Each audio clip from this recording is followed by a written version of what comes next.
Postal ballot পদ্ধতি, ভোটাধিকার নিশ্চিত হোক চাই সকল প্রবাসী। সমাধান একটাই, পোস্টাল ব্যালট পদ্ধতি, গণতান্ত্রিক অধিকার, ভোট দিব প্রবাসী। সমাধান একটাই, পোস্টাল ব্যালট পদ্ধতি, ভোটাধিকার নিশ্চিত হোক চাই সকল প্রবাসী।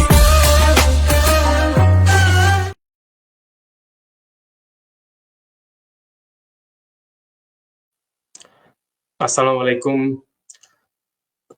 সারা বিশ্বের বিভিন্ন প্রান্ত থেকে, বিভিন্ন টাইম জোন থেকে প্রবাসী ভাই ও বোনেরা যারা এই মুহূর্তে আমাদের ফেসবুক পেজের লাইভ পডকাস্টে যুক্ত হয়েছেন, সকলকে জানাচ্ছি আমার সালাম এবং শুভেচ্ছা। প্রবাস থেকে প্রথম ভোট লাইভ পডকাস্টের আজকের এই খুঁটিনাটি পর্ব নিয়ে বিভিন্ন বিষয় নিয়ে প্রবাস থেকে বাংলাদেশের অনুষ্ঠিত আগামী ত্রয়োদশ জাতীয় সংসদ নির্বাচনে প্রবাসীদের ভোটদানের বিভিন্ন বিষয়গুলো নিয়ে আলোচনা করার জন্য আজকের এই প্রবাস থেকে প্রথম ভোট পডকাস্টের প্রথম পর্ব। আজকে আমরা এসেছি মালয়েশিয়াতে এবং আপনারা এই লাইভটি দেখছেন সরাসরি বাংলা এনসিপি ডায়াসপোরা অ্যালায়েন্স এর ফেসবুক পেজ থেকে এবং এনসিপি ডায়াসপোরা অ্যালায়েন্স এর মালয়েশিয়ার ফেসবুক পেজ থেকে। আপনাদের সকলকে স্বাগতম জানাচ্ছি এবং যারা যারা এই মুহূর্তে আমাদের এই লাইভ পডকাস্টটি শুনছেন সকলের প্রতি অনুরোধ থাকবে, আপনারা কি আমাদের কথা, বিশেষ করে আমার কথা কি শুনছেন কিনা দয়া করে আমাদের কমেন্টে জানাবেন। এবং মালয়েশিয়ার তেমন কোনো শহরের নাম আমি খুব একটা জানি না, শুধু কুয়ালালামপুর, পুত্রজায়া এই দুইটা শহরের নাম আমি শুনেছি। তবে আপনারা কোন কোন শহর থেকে যুক্ত হচ্ছেন দয়া করে এখন আপনারা আমাদের কমেন্টে জানিয়ে দিন এবং চেষ্টা করব আমরা আপনাদের কমেন্ট থেকেও আপনাদের প্রশ্নগুলো নিয়ে আপনাদের সাথে আলোচনায় যুক্ত হওয়ার জন্য। প্রবাস থেকে প্রথম ভোট এই আজকের এই পডকাস্ট আয়োজনের মূল উদ্দেশ্য যদি আমি একটু প্রথমে ভূমিকায় আপনাদেরকে বলি, বাংলাদেশের স্বাধীনতার ইতিহাসে দীর্ঘ 54 বছর পর এই প্রথমবারের মতো প্রায় 1.5 কোটিরও বেশি বাংলাদেশি প্রবাসীরা এই জাতীয় নির্বাচনে অংশগ্রহণ করার সুযোগ পেয়েছেন। এই সুযোগটি খুব সহজেই আমরা পেয়েছি তা বলা যাবে না। একটা দীর্ঘ সময় আমরা জাতীয় নির্বাচন কমিশন, রাজনৈতিক দল এবং বিভিন্ন সেক্টরের স্টেক হোল্ডারদের সাথে আলোচনা মাধ্যমে বিভিন্ন বিষয়গুলো, খুঁটিনাটি বিষয়গুলো নিয়ে আলোচনার পর একটা সিদ্ধান্তে এসেছে বাংলাদেশ নির্বাচন কমিশন যে ডাকযোগে প্রবাসীরা পোস্টাল ব্যালটের মাধ্যমে তাদের ভোট আগামী ফেব্রুয়ারিতে অনুষ্ঠিত ত্রয়োদশ জাতীয় সংসদ নির্বাচনে তারা দিতে পারবেন। তবে এই বিষয়গুলো যতটা না সহজ বলা, তার থেকেও বেশি আমরা বুঝতে পারছি যে এই বিষয়গুলো নিয়ে এখনো জনসচেতনতা সেই রকম ভাবে নেই। এখনো আমাদের প্রবাসীরা পোস্টাল ব্যালট কি এই বিষয়টা জানে না, কিভাবে ভোট দিবে, কিভাবে তাদের ভোট কাউন্ট হবে, তাদের প্রয়োগকৃত ভোট কতটা নিরাপদ, কতটা গোপনীয়, কখন বাংলাদেশে পৌঁছাবে, সেই ভোটটা কিভাবে আসনের সাথে সমন্বয় হবে, কিভাবে ভোটদানের জন্য তিনি ভোটার হিসেবে বিবেচিত হবেন, এই বিষয়গুলো এখন আমাদের প্রবাসীরা জানেন না। সো এই বিষয়গুলো নিয়ে আমরা আজকে আলোচনায় কথা বলবো। আমি আসলে খুবই এক্সাইটেড। আজকে আমাদের প্রথম পর্বের প্রথম আলোচনায় পেয়েছি দুইজন খুবই ট্যালেন্টেড ব্যক্তি, আমার খুব প্রিয় মানুষ। আমাদের সাথে যুক্ত হয়েছেন মালয়েশিয়া থেকে প্রকৌশলী মোহাম্মদ আনামুল হক ভাই। আনাম ভাই আমাদের এনসিপি ডায়াসপোরা অ্যালায়েন্সের আহ্বায়ক হিসেবে আছেন। ওয়ালাইকুম আসসালাম ভাই। ভাই কেমন আছেন? জি আলহামদুলিল্লাহ, অসংখ্য ধন্যবাদ আমাদেরকে সংযুক্ত করার জন্য। এছাড়া আমাদের সাথে আছেন এনসিপি ডায়াসপোরা অ্যালায়েন্সের যুগ্ম আহ্বায়ক জনাব ফরহাদ হোসেন ভাই। ফরহাদ ভাই আপনাকে স্বাগতম। আসসালামু আলাইকুম, কেমন আছেন? জি ভাই, থ্যাংক ইউ, খুব ভালো আছি। আপনি কেমন আছেন? ধন্যবাদ আমাদেরকে করার জন্য, এবং আপনারা যে এত ভালো একটা উদ্যোগ নিছেন যে প্রবাসী ভোটটা কিন্তু এবার প্রথম হচ্ছে বাইরে থেকে। সো এটার জন্য অনেক অ্যাওয়ারনেস দরকার, অনেক প্রচার দরকার, কারণ অনেকেই ফুল প্রসেসটার জন্য একদম নিউ। সো আপনারা যে উদ্যোগটা নিছেন প্রবাসী ভোট সহায়তা সেল, আশা করি এর মাধ্যমে অনেক প্রবলেমের সমাধান হবে। প্রবাসীরা জানতে পারবে কিভাবে ভোট প্রসেসটা হবে, ফুল প্রসেসটা কিভাবে হবে। এই উদ্যোগের জন্য আপনাদেরকে অনেক ধন্যবাদ। অনেক ধন্যবাদ। দর্শকদের উদ্দেশ্যে জানিয়ে রাখি, আজকের এই পডকাস্টটির আয়োজনে NCP diaspora alliance Malaysia team, কিন্তু এর সার্বিক সহযোগিতায় আছে প্রবাসী ভোট সহায়তা সেল। এই সেলের ফেসবুক পেজের লিংক আমরা কমেন্ট সেকশনে দিয়ে দিব। আপনারা এই সেলের পেজটিকে লাইক দিয়ে আপনারা সকল ধরনের পোস্টাল ভোট সংক্রান্ত এবং প্রবাসী ভোট সংক্রান্ত সকল তথ্য আপনারা জানতে পারবেন। আমরা একটু ছোট করে আমাদের দুইজন অতিথির পরিচয়টা ছোট করে জেনে নেব। তার আগে আমার পরিচয়টা দিই। আমি বর্তমানে বেলজিয়ামের ব্রাসেলস শহর থেকে যুক্ত হয়েছি। আমার নাম ওমর ঢালি। আমি কাজ করছি একটি আন্তর্জাতিক উন্নয়ন সংস্থায়। এছাড়া এনসিপি ডায়াসপোরা অ্যালায়েন্সের একজন কেন্দ্রীয় সদস্য। তো আমি প্রথমে একটু আনাম ভাইয়ের কাছে জানতে চাবো আপনার পরিচয়টা আমাদের দর্শকদের উদ্দেশ্যে যদি একটু ছোট করে বলতেন। আবারও ধন্যবাদ। আমার পরিচয় যদি শুরু করি, আমার জন্ম কুমিল্লাতে, কুমিল্লার হোমনা থানা থেকে। আমার বেড়ে ওঠা লেখাপড়া হচ্ছে গিয়ে ঢাকা বাড্ডাতে। ইউনিভার্সিটি ছিলাম আমি বুয়েট থেকে গ্রাজুয়েট ইলেকট্রিক্যাল অ্যান্ড ইলেকট্রনিক্স। তারপর জব শুরু করি সিমেন্সে। সবসময় রাজনীতির খুব কাছে ছিলাম, কিন্তু কখনোই রাজনীতির সাথে সরাসরি জড়িত ছিলাম না। মালয়েশিয়াতে আছি 2014 সাল থেকে, এখানে প্রায় 11 বছর হলো। এখানে 24-এর গণ অভ্যুত্থানকে আমরা প্রবাস থেকে যেভাবে সম্ভব সর্বতভাবে আমরা সমর্থন করি, আমরা এখানে কাজ করেছি প্রবাস থেকে। সেই বিপ্লবেরই বা আন্দোলনের গণ অভ্যুত্থানেরই পরবর্তী ধাপে যখন নাকি আমরা জাতীয় নাগরিক কমিটি হয়ে জাতীয় নাগরিক পার্টি হলো, আমরা সেই প্রতিটা ধাপেই অংশগ্রহণ করেছি। এটা বিবেকের তাড়না থেকে, কারণ আমরা চাই যে একটা নতুন বাংলাদেশ, সেই নতুন বাংলাদেশ গড়ার তাগিদ থেকেই এই 45-46 বছর বয়সে রাজনীতিতে সংযুক্ত হওয়া। এবং আমি এখানে Malaysian diaspora alliance, NCP diaspora alliance Malaysian চ্যাপ্টারের আহ্বায়ক হিসেবে আছি। আমি চেষ্টা করব বাংলাদেশিদের জন্য, প্রবাসীদের জন্য, প্রবাস থেকে হলো কাজ করার জন্য। ধন্যবাদ। ধন্যবাদ আনাম ভাই। এখন একটু ছোট করে পরিচয় পর্বটা আমি ফরহাদ ভাইকে একটু বলবো আপনার পরিচয়টা আমাদের দর্শকদের জন্য একটু তুলে ধরার জন্য। জি, থ্যাংক ইউ ওমর ভাই। আমার নাম মোহাম্মদ ফরহাদ হোসাইন। আমি আমার জন্ম বাংলাদেশের ভোলাতে। তারপর আমার পড়াশোনা ঢাকা রেসিডেন্সিয়াল মডেল কলেজ থেকে ইন্টারমিডিয়েট করে আমি মালয়েশিয়াতে আন্ডারগ্রেড করতে চলে আসি। ইউনিভার্সিটি অফ মালায়া থেকে আমি ইকোনমিক্সে আন্ডারগ্রেড করি এবং ওখান থেকে আমি মাস্টার্স করি। পড়াশোনার পাশাপাশি আমি ইউনিভার্সিটি ব্যাচেলার থেকেই আমি মালয়েশিয়ায় কিছু ব্যবসা করার ট্রাই করি। তখন থেকেই ব্যবসায়ী হয়ে আসি আর কি। সো আমি মূলত এই মুহূর্তে ইন্টেরিয়ার এবং কনস্ট্রাকশন নিয়ে কাজ করতেছি, যার ভিতরে আমরা কিভাবে এটাকে ডিজিটালি এবং অটোমেশনকে ইউটিলাইজ করে এই সেক্টরটাকে আগানো যায় সেটা নিয়ে মালয়েশিয়ায় কাজ করতেছি। বিসাইডস আমরা সবসময় রাজনীতি থেকে, এনাম ভাই যেটা বললো, রাজনীতি থেকে দূরে ছিলাম না। আসলে আমাদের একটা ইন্টারেস্ট আসে নাই কখনো, কারণ ওখানে আমাদের ইন্টারেস্টের সাথে যাচ্ছিল না। আমরা যেভাবে রাজনীতিটা গতানুগতিক ভাবে হয়ে আসছিল, আমরা ওখানে আমাদের ফিল্ডটা দেখি নাই। বাট 5ই আগস্টের পরে আমরা একটা নতুন বিকল্প দেখে আমরা অনেকটা ইনফ্লুয়েন্স হয়ে সবাই রাজনীতি নিয়ে বুঝতেছি, দেশ নিয়ে ভাবতেছি, যার কারণে এখন আমরা এনসিপি কে একটা বিকল্প হিসেবে দেখতেছি। সেই হিসাবে আমি বর্তমানে এনসিপি মালয়েশিয়াতে যুগ্ম আহ্বায়ক হিসেবে আছি। ধন্যবাদ। অনেক অনেক ধন্যবাদ ভাইয়া। আমাদের দর্শকদের জন্য প্রথমেই আমি আমাদের প্রবাসী ভোট সংক্রান্ত যেই ছোট্ট একটা ব্যাখ্যার বিষয় আছে সেটা আমি একটু আপনাদের সকলের উদ্দেশ্যে সামনে তুলে ধরছি। বিশেষ করে আপনি প্রবাস থেকে ভোট দেওয়ার বিষয়ে জাতীয় নির্বাচন কমিশন প্রায় 1 মাস আগেই ঘোষণা দিয়েছেন যে নভেম্বরের কোনো একটা সময়, বিশেষ করে নভেম্বরের শেষ সপ্তাহে জাতীয় নির্বাচন কমিশন আমাদের প্রবাসীদের ভোটার নিবন্ধনের জন্য একটি অ্যাপ তারা উন্মোচন করবেন, যে অ্যাপটির নাম হচ্ছে পোস্টাল বিডি অ্যাপ।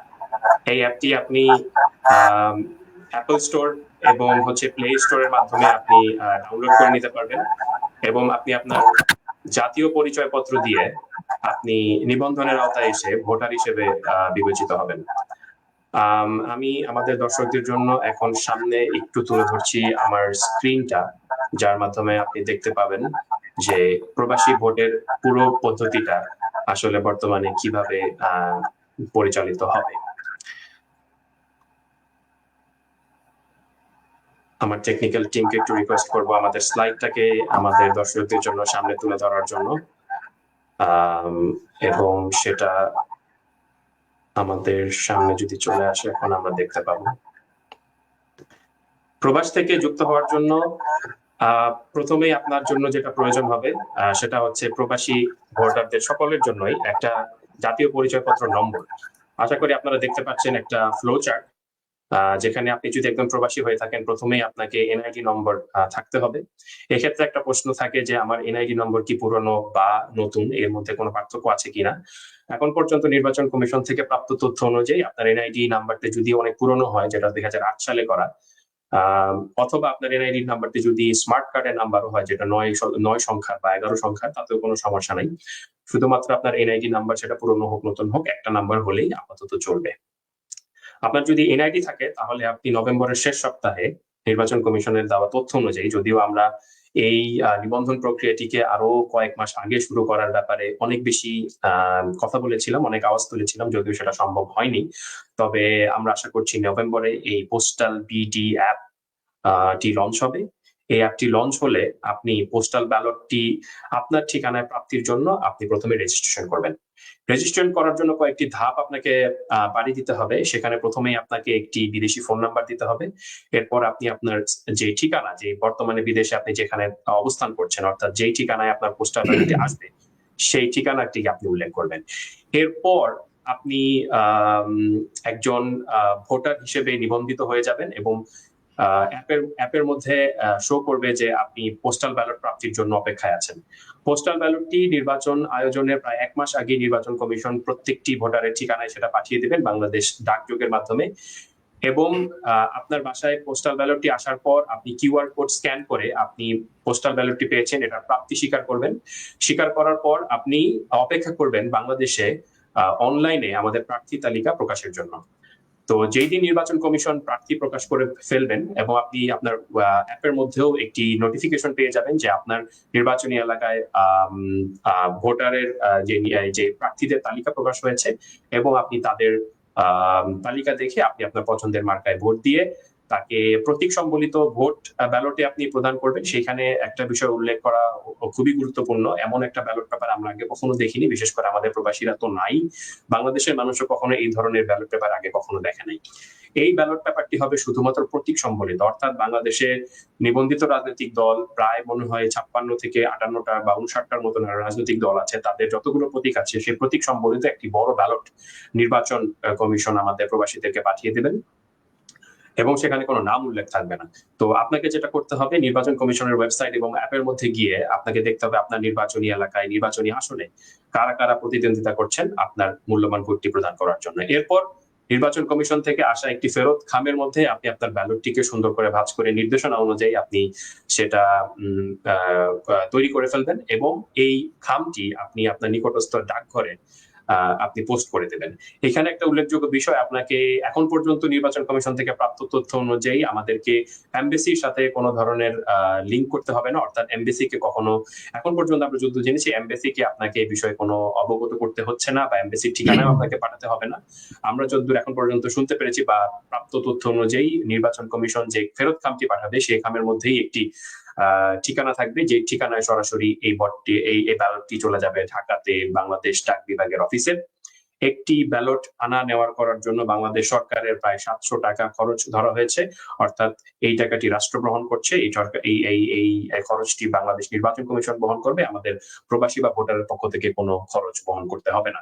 এরপর আপনি অপেক্ষা করবেন আপনার ভোটটি বাংলাদেশের নির্বাচনের যখন ভোট শেষ হয়ে যাওয়ার পর বিকাল 5টা থেকে রাত 11টার মধ্যে যখন বেসরকারি ফলাফল গণনা শুরু হয় তখন আপনার ভোটটি সমন্বয় করা হবে। তো এই হচ্ছে ছোট্ট বিষয়, আমরা এই বিষয়গুলো নিয়ে আরো আলোচনা করব, তবে আমরা আজকে মালয়েশিয়ার বাস্তবতা এবং মালয়েশিয়ার অভিজ্ঞতাগুলো শুনতে চাই। তো আমি এখন একটু ছোট্ট একটা প্রশ্ন করব আমাদের অতিথিদেরকে, তার আগে আমি আমার টেকনিক্যাল টিমকে বলবো যে আমাদের এই স্লাইডটা এখন এখান থেকে যদি আমরা সরাই ফেলি আর আমাদের সবাইকে এক স্টেজে ঝুলিয়ে নিয়ে আসা যায় তাহলে সবচেয়ে ভালো হয়, পাশাপাশি স্টেজে, তাহলে হ্যাঁ। সো প্রথমে আমার প্রশ্ন তাহলে এনাম ভাইয়ের কাছে। এনাম ভাই, আপনি তো মালয়েশিয়াতে আমার মনে আছে আমরা যখন আমার ভোট আমি দেব প্রবাস থেকে অংশ নেব এই প্রতিপাদ্য নিয়ে যখন আমরা একটা প্রবাসীদের মধ্যে যে একটা আলোড়ন তৈরি হয়েছিল, একটা আন্দোলন শুরু হয়েছিল, তখন তো আপনারা সংবাদ সম্মেলন করেছেন, প্রবাসীদের সাথে কথা বলেছেন। তো এই পোস্টাল ব্যালটের বিষয়ে বা অন্যান্য ভোটদান পদ্ধতি এই বিষয়গুলো নিয়ে আপনারা প্রবাসীদের কাছ থেকে কেমন ফিডব্যাক পেয়েছেন বা এই বিষয়ে আপনার মন্তব্য কি, একটু এনাম ভাইয়ের কাছ থেকে প্রথমে শুনতে চাই। ধন্যবাদ ডালি ভাই। আমরা মালয়েশিয়ান চ্যাপ্টার আমরা সর্বতভাবে চেষ্টা করছি যে প্রবাসীদের ভোটাধিকার নিয়ে সবসময় সোচ্চার থাকতে। সেক্ষেত্রে আমি যদি এই প্রবাসীদের ভোটাধিকার নিয়ে যদি আরেকবার কিছু ইনফরমেশন শেয়ার করি, সেটা হচ্ছে যে আমাদের যে প্রবাসীদের ভোটাধিকার, এটা ছিল 1972-এর যে অধ্যাদেশ ছিল, সেটা 27-এর 1-এ আমাদের প্রবাসীদের ভোটাধিকারকে সেখানে স্বীকৃতি দেওয়া হয়েছিল। 2008 সালে সেটা আইনে পরিণত করা হয়। আইনে পরিণত হওয়ার পরও 2008 থেকে 2024 বা 25 পর্যন্ত এখন পর্যন্ত প্রবাসীরা গত 17 বছরে ভোট দিতে পারেনি। এটা খুবই দুঃখজনক। এটা হচ্ছে গিয়ে রাষ্ট্রের এক্ষেত্রে অনাগ্রহই হচ্ছে গিয়ে এটা অন্যতম কারণ। বিপ্লব পরবর্তী সরকার যে 24-এর যে সরকার আসলো, সেই সরকার আমাদের এই প্রবাসীদের ভোটাধিকার বাস্তবায়নের জন্য নীতিগতভাবে সম্মত হয়েছে। তো সেই সম্মতির পিছনে থেকে আমরা অনবরত আমাদের পক্ষ থেকে আমরা বিভিন্ন প্রচার প্রচারণা চালিয়েছি এবং আমাদের সংবাদ সম্মেলন করেছি।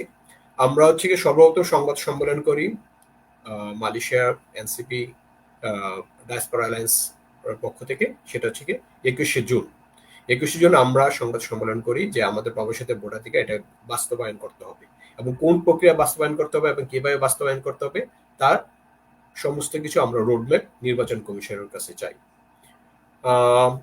আমাদের এটা সৌভাগ্য বলতে হবে যে নির্বাচন কমিশন জুন মাসের শেষের দিকে সর্বপ্রথম প্রবাসীদের ভোটাধিকার ব্যাপারে নীতিগতভাবে সম্মত হয় এবং সে ব্যাপারে কার্যকর ব্যবস্থা গ্রহণের জন্য উদ্যোগ গ্রহণ করে। পরবর্তীতে হচ্ছে গিয়ে এনসিপি বাংলাদেশের যে সেন্ট্রাল কমিটি, ওনারাও 30 জুলাই নির্বাচন কমিশনের সাথে দেখা করেন এই প্রবাসীদের ভোটাধিকারকে কিভাবে বাস্তবায়ন করা যায়। কারণ ওনারা নীতিগতভাবে তো আমরা অনেক আগে সম্মত হয়েছিলাম, 2008 থেকে হচ্ছে এটা আইনে পরিণত ছিল, কিন্তু বাস্তবায়নটা কিভাবে হবে সে ব্যাপারে এনসিপির সেন্ট্রাল কমিটি নির্বাচন কমিশনের সাথে সাক্ষাৎ করেন। সেটা 30 জুলাই নাহিদ ইসলাম যে ওনার সাথে সাক্ষাৎ করেন এবং কিভাবে এই প্রক্রিয়াগুলোকে স্টেপ বাই স্টেপ বাস্তবায়ন করা যায় সেগুলো নির্বাচন কমিশনের কাছে জানতে চান এবং ফলো আপ জানতে চান। এখন প্রবাসীদের এই ভোটাধিকারের ব্যাপারে হচ্ছে কি এনসিপি শুরু থেকেই এটা সোচ্চার ছিল এবং ভোটাধিকারের পক্ষে অনবরত কাজ করে গেছে এবং আমরা চেষ্টা করব যে মালয়েশিয়াতে যেসব প্রবাসীরা আছে সবাই যেন এই পোস্টাল ব্যালটের মাধ্যমে তাদের ভোটাধিকার প্রয়োগ করতে পারে এবং সেই ব্যাপারে যত রকমের প্রচারণা সম্ভব আমরা এনসিপির পক্ষ থেকে আমরা সেটা চালিয়ে যাব, যাতে প্রত্যেকটা প্রবাসী যেন তার ভোটাধিকার, তার যে নাগরিক অধিকার, তার সাংবিধানিক অধিকার যে প্রয়োগ করতে পারে। ধন্যবাদ আনাম ভাই। আমি যাবো একটু ফরহাদ ভাইয়ের কাছে। মালয়েশিয়া তো বাংলাদেশের একটা বড় শ্রমবাজার এবং আমরা যত জানি 90-এর দশক থেকে বাংলাদেশ থেকে অনেক দক্ষ কর্মী ভাইয়েরা মালয়েশিয়াতে এসে কাজ করছেন। এর পরবর্তী সময়ে প্রায় নানা সমস্যার কারণে কিন্তু বিভিন্ন সময় আমাদের শ্রমবাজারটা বন্ধ হয়ে যায়। এর পরবর্তীতে আবার কূটনৈতিক প্রচেষ্টায় বিভিন্ন সময় আবার তা ওপেন হয়। এখন পর্যন্ত আমরা যতদূর জানি একটা বড় সংখ্যক, প্রায় 1990 সাল থেকে শুরু করে এখন পর্যন্ত যদি একটা হিসাব দেখা হয় যে প্রায় মনে হয় 10 লক্ষেরও অধিক আমাদের বাংলাদেশি ভাইয়েরা বিভিন্ন সময় মালয়েশিয়াতে গিয়েছেন, আবার তারা হয়তো ফিরে এসেছেন। তো একটা বড় জনশক্তি এবং বাংলাদেশি একটা বড় কমিউনিটি মালয়েশিয়াতে আছেন এবং ফরহাদ ভাই আপনি নিশ্চয়ই মালয়েশিয়াতে আমাদের প্রবাসী ভাইদের সাথে বিভিন্ন সময় সাংগঠনিক ভাবে এছাড়াও এই সংগঠনের বাইরে গিয়েও হয়তো তাদের নানা সমস্যা, তাদের নানা বিষয়গুলো নিয়ে কাজ করছেন। তো আপনার কাছে একটু জানতে চাই, ভোট অধিকার যে এখন প্রবাসীরা পেল এবং মালয়েশিয়ার বিশেষ করে আমাদের মালয়েশিয়ার ভাইরা যখন তারা ভোটাধিকার পাচ্ছে, তারা তো রাজনৈতিক প্রক্রিয়াতে অংশগ্রহণ করছে এবং এই সুযোগটা আসছে, এই বিষয়টাকে তারা কিভাবে দেখছেন এবং তাদের আসলে মতামতগুলো কি, তারা কোন পদ্ধতিতে ভোট দিতে চান বা তাদের আসলে আশা আকাঙ্ক্ষা বা চাওয়া গুলো কি, এটা যদি একটু ছোট করে বলতেন। ধন্যবাদ ভাই। জি ধন্যবাদ উমর ভাই। আসলে প্রবাসী বলতে আমরা একটা পারসেপশন যদি দেখি, সবাই মনে করে প্রবাসীদের কাজ হলো দেশ থেকে বাইরে যাবে, কাজ করবে, দেশে টাকা পাঠাবে, মানে রেমিটেন্স। আমরা তাদেরকে সম্মান দিয়ে রেমিটেন্স যোদ্ধা বলি। বাট আপনি যদি একটু ভাবেন যে আসলে কি প্রবাসীদের কাজ কি শুধু রেমিটেন্স পাঠানো? তারা তো একটা দেশে আসে, আসার পরে একটা সার্টেন টাইম পরে কিন্তু তারা ফেরত যাবে আবার দেশে। আর তারা যে প্রতিদিন কাজ করে, কাজের পরে কাজের বিরতি দেয় যে 1 ঘন্টা, ওই 1 ঘন্টাও দেখবেন তারা ফোনে ঢুকে দেশের নিউজ দেখে, রাজনীতি কি হইলো, দেশের ভবিষ্যৎ কি, তারপরে তারা তাদের আশেপাশে দেখে। যেমন ধরেন মালয়েশিয়াতে সব প্রবাসীদেরই বলতে শোনা যায় যে আমাদের বাংলাদেশ মালয়েশিয়ার এক সময় কি ছিল, মালয়েশিয়ার লোকজন বাংলাদেশে পড়তে যাইতো, অনেক হিস্টোরি এরা মালয়েশিয়ানদের কাছে শোনে যে একসময় আমাদের ছেলেমেয়েরা এখানে বাংলাদেশে মেডিকেল পড়তে যাইতো, একসময় আমরা এরকম গরিব ছিলাম। তো প্রবাসীরা সবসময় বলে এই একটা দেশ কিভাবে এত আগায় গেল, আর সবসময় বলে আমাদের দেশের এই অবস্থা কেন, সবসময় এরা একটা হাহাকার থাকে তাদের মধ্যে। তো দেশ নিয়ে কিন্তু যখন তারা দেশ থেকে যখন বেরোয়, দেশ নিয়ে তারা যারা দেশে থাকে তাদের থেকে কয়েক গুণ বেশি ভাবে যদি আমরা দেখি। কিন্তু ভাবলেও তারা ভোট দিতে পারতো না। ভোট দিতে না পারাটা কিন্তু এক ধরনের তাদের প্রতি আমি মনে করবো ডিসক্রিমিনেশন ছিল। কারণ তারা দেশের অর্থনীতিতে অবদান করবে কিন্তু তারা তাদের নেতা নির্ধারণ করতে পারবে না, কারণ তাদেরও তো অনেক দাবি, অনেক কিছু থাকে দেশের নেতার প্রতি, দেশের রাজনীতির প্রতি, সরকারের প্রতি। সো সেই ক্ষেত্রে যখন এই প্রথমবার আমি বলবো যে আমাদের এনসিপির একটা বড় অবদান ছিল। প্রবাসী থেকে আমরা এনসিপিতে যারাই যোগ দিছি বলবো আমরা রাজনীতি কেন করবো, আমরা তো ভোটই দিতে পারবো না, তাই না? তাহলে রাজনীতি করে লাভ কি?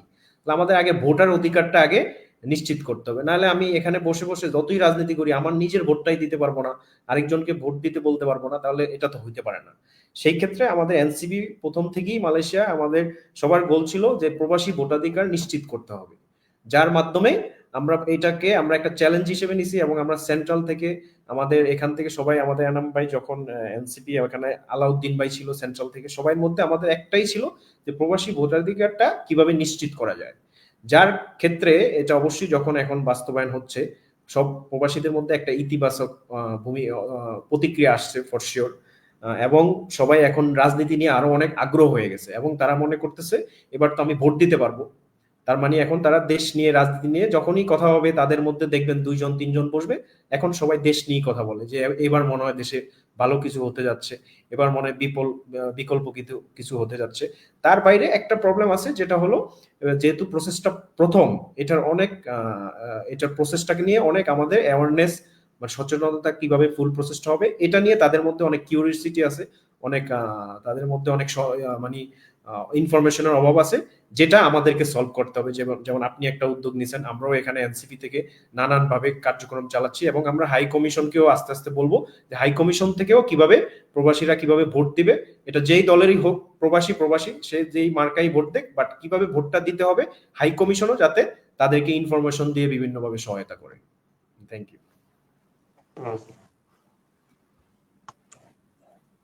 ভাই, আপনি আসলে অনেকগুলো গুরুত্বপূর্ণ পয়েন্ট আসলে টাচ করেছেন, যেটা আসলে খুবই খুবই এসেনশিয়াল আমাদের এই প্রথমবারের মতো ভোট আয়োজনকে সফল করার ব্যাপারে। আয়োজনের অনেক ডাকঢোল আমরা শুনছি, ভেতরে ভেতরে ইলেকশন কমিশন অনেক কিছু করছে, কিন্তু এই বিষয়গুলোকে সহজভাবে আমাদের প্রবাসীদের কাছে তুলে ধরার জন্য খুব একটা আয়োজন আমরা লক্ষ্য করছি না। এবং প্রবাসী ভোট সহায়তা সেলটা আসলে এই কারণেই তৈরি করা, আমাদের প্রবাসীদেরকে জানানো। আমি একটু এনাম ভাইয়ের কাছে যাব। ভাই, আপনারা তো প্রবাসে, বিশেষ করে মালয়েশিয়াতে বিভিন্ন ধরনের সামাজিক সাংস্কৃতিক সংগঠন, তাদের সাথেও তো কোলাবোরেট করে আপনারা কাজ করছেন এবং তাদের সাথেও তো আপনাদের যোগাযোগ আছে। আপনি বলেছেন 5ই আগস্টের সময় থেকে আপনারা অন্যান্য প্রবাসী বিভিন্ন সামাজিক সংগঠন বা অন্যান্য রাজনৈতিক দলের সাথেও তো নিশ্চয়ই আপনারা আয়োজন করছেন বা তাদের সাথে কথা বলছেন। ভোট নিয়ে আসলে তাদের মধ্যে প্রতিক্রিয়া কেমন, আর পোস্টাল ব্যালটের কোনো খুঁটিনাটি বা সমস্যা বা এই বিষয় নিয়ে আমাদের প্রবাসীদের মধ্যে কি মানে তাদের প্রশ্নগুলা কি কি, এই বিষয়গুলো নিয়ে যদি একটু আমাকে, বিশেষ করে প্রশ্ন এবং তাদের মধ্যে জানার গ্যাপটা আসলে কোথায় বলে আপনি মনে করেন? জি, ডালি ভাই, আমরা হচ্ছে কি মালয়েশিয়া থেকে সমস্ত রাজনৈতিক দলের সাথে সুসম্পর্ক বজায় রেখে একসাথে কাজ করার বিভিন্ন উদ্যোগ গ্রহণ করেছি। এর মধ্যে অন্যতম ছিল যে জুলাই ঐক্য পরিষদের ব্যানারে আমরা জুলাইয়ের যেসব আমাদের হিরোরা শহীদ হয়েছেন তাদের স্মরণে আমরা সমস্ত রাজনৈতিক দলের ব্যানারে একটা প্রোগ্রাম করতে পেরেছি এবং নিজেদের জুলাই আন্দোলনে যত রাজনৈতিক দল আমরা একই প্ল্যাটফর্মে আন্দোলনে ছিলাম তারা একসাথে বসেছিলাম। এটা হচ্ছে কি আমাদের একটা সৌহার্দ্যতা। আচ্ছা। আর মালয়েশিয়াতে হচ্ছে কি আমরা যেমন নির্বাচন কমিশন 14 সেপ্টেম্বর মালয়েশিয়াতে একটা প্রোগ্রাম করে প্রবাসীদের সাথে ভোট নিয়ে মত বিনিময় এবং অনেকটা হচ্ছে গিয়ে বিস্তারিত যেটা যে আলোচনা যে কিভাবে ভোটটাকে আমরা প্রবাসী থেকে কিভাবে ভোটটাকে এটা পরিচালনা করা যাবে, বাস্তবায়ন করা যাবে। সেক্ষেত্রে আমরা আমাদের বিভিন্ন কনসার্ন গুলো ছিল সেগুলো নির্বাচন কমিশনের সাথে শেয়ার করেছি। যেমন আমার ব্যক্তিগত একটা অন্যতম কোশ্চেন ছিল যে লজিস্টিক সাপোর্টটা, এটার কারণ হচ্ছে যে আমাদের টোটাল ভোটার হচ্ছে গিয়ে 12,34,00,000 আর শুধু প্রবাসী ভোটার হচ্ছে গিয়ে 1,37,00,000। তো এটা অলমোস্ট 11%। 11% ভোটার আমরা প্রবাসে থাকি। এটা একটা বিশাল একটা অংশ আমরা এতদিন ইগনোর করতাম। এখন এই 1 কোটি যেটা হচ্ছে যে 1,34,00,000 ভোটার যদি ব্যালটের মাধ্যমে যদি বাস্তবায়ন করতে চায়, নির্বাচন কমিশনের সেই পরিমাণ লজিস্টিক ক্যাপাবিলিটি আছে কিনা। নির্বাচন কমিশন আমাদেরকে আশ্বস্ত করেছে যে তারা সেই ব্যাপারে ক্যাপাবল এবং তারা সেই ব্যাপারে পর্যাপ্ত প্রস্তুতি নিয়েছে। এখন মালয়েশিয়াতে আমাদের যে সমস্যাটা এখন হচ্ছে কি, পৃথিবীর বিভিন্ন দেশে প্রবাসীরা এক এক দেশে এক একটা স্ট্রাকচার। যেমন ইউরোপে হচ্ছে কি প্রতিটা প্রবাসীরই একটা নিজস্ব ঠিকানা থাকে, কিন্তু মালয়েশিয়া যেমন শ্রমিক প্রধান এরিয়াগুলোতে, যেমন মালয়েশিয়া প্লাস মিডল ইস্টে শ্রমিকদের একটা নির্দিষ্ট ঠিকানা থাকে না। এটা হচ্ছে একটা বড় চ্যালেঞ্জিং, যে আমরা সেই জিনিসগুলো ওনাদেরকে আক্স করেছিলাম। তো সেই ক্ষেত্রে হচ্ছে কি আমরা আমাদের রাজনৈতিক নেতৃবৃন্দের পক্ষ থেকে আমরা চেষ্টা করব শ্রমিকরা বা আমাদের এখানে যেসব প্রবাসী বাইরা আছে তারা যাতে এই লজিস্টিক এবং এই পোস্টাল ব্যালট কিভাবে ওনারা রিসিভ করবে এবং কিভাবে এটা বাস্তবায়ন, এটা আবার রিটার্ন করবে, সেটা যেন ওনাদের জন্য সহজ হয়। সেই ব্যাপারে আমরা বিভিন্ন কর্মশালা আগামীতে অংশগ্রহণ করব এবং আমাদের পরিকল্পনাতে এটা আছে। আমরা একটা টিম গঠন করেছি মালয়েশিয়াতে, যারা হচ্ছে এই বোর্ডটা কিভাবে বাস্তবায়ন করবে এবং কিভাবে সহজভাবে এটা করা যায়। আমাদের একটা টিম এটা কন্টিনিউয়াস কাজ করবে। আমরা এখনো নির্বাচন কমিশনের অ্যাপস এর অপেক্ষায় আছি। সেই অ্যাপসটা যখন নাকি আমরা লঞ্চ করবে, আমাদের টিম ফুল ফেজে এটার জন্য কাজ করবে। ধন্যবাদ। ফরহাদ ভাই, আপনার কি মতামত? এই যে লজিস্টিক্স এর যে চ্যালেঞ্জটা আছে, এটা আমাদের ইউরোপেও কিছু কিছু দেশে কিন্তু বিদ্যমান, বিশেষ করে এছাড়া আমাদের মধ্যপ্রাচ্যের বিষয়টা আছে, এটা কতটা সমস্যা হতে পারে আমাদের প্রবাসীদের জন্য? তো পোস্টাল ব্যালট ছাড়া আর অন্য কোন প্রক্রিয়াও কি আপনারা প্রস্তাব করেছিলেন কিনা যখন এটা নিয়ে আলোচনা হয়? আসলে আমরা প্রথমত একটা জিনিস ভাবছিলাম যে জিনিসটাকে ফুললি ডিজিটালাইজ করা যায় কিনা, মানে অ্যাপের মাধ্যমে যদি ভোটটাও দেওয়া যায়, বাট ওখানে একটা চ্যালেঞ্জ আছে। সো ওইটা হইলে হবে কি, তখন আপনার কিছু এটা কিছু ভিতরে কিছু কারচুপি হইতে পারে আর কি, যার কারণে আপনার এই পোস্টালটাকে এখন পর্যন্ত যথাযথ যৌক্তিক মনে হচ্ছে। বাট এটাকে কন্ট্রোল করাটার একটা মেইন চ্যালেঞ্জ হলো টাইমটা। মনে করেন আপনি পোস্টটা আসবে, আবার এটা পূরণ করে পাঠাবে। সো এই টাইমটার মধ্যে অনেক সময় দেখা গেছে একজনের কাছে আসলো, সে জানলো না, দেখলো না, লাস্ট মোমেন্টে পাঠাইলো। এই যে 700 টাকা আমাদের দেশ খরচ করতেছে নির্বাচন কমিশন, এটা কিন্তু সঠিক সময় না হইলে এই 700 টাকাও জ্বলে গেল, প্রবাসীর ভোটটাও কিন্তু জ্বলেই গেল। সো এই টাইমটাকে কিভাবে রিডিউস করা যায়, এটা নিয়ে আরো ভাবতে হবে আর কি। আমরাও ভাবতেছি। যেমন এখানে আমাদের একটা হলো কি, যে অ্যাপটা যে ঢিলে হচ্ছে এখন, এই যে অ্যাপটা কিন্তু এখনো ডাউনলোড করা যাচ্ছে না, অ্যাপ স্টোরে নাই। সো সেই ক্ষেত্রে আপনি যদি বলেন নির্বাচন ফেব্রুয়ারিতে হবে, তাহলে কি আদৌ নির্বাচন করার জন্য, প্রবাসীদের ভোট নেওয়ার জন্য আমি মনে করি মোটেও সরকার প্রস্তুত না, যদি ফেব্রুয়ারিতে ভোট হয় আর কি। সেই ক্ষেত্রে অ্যাপটাই এখনো ডাউনলোড হচ্ছে না।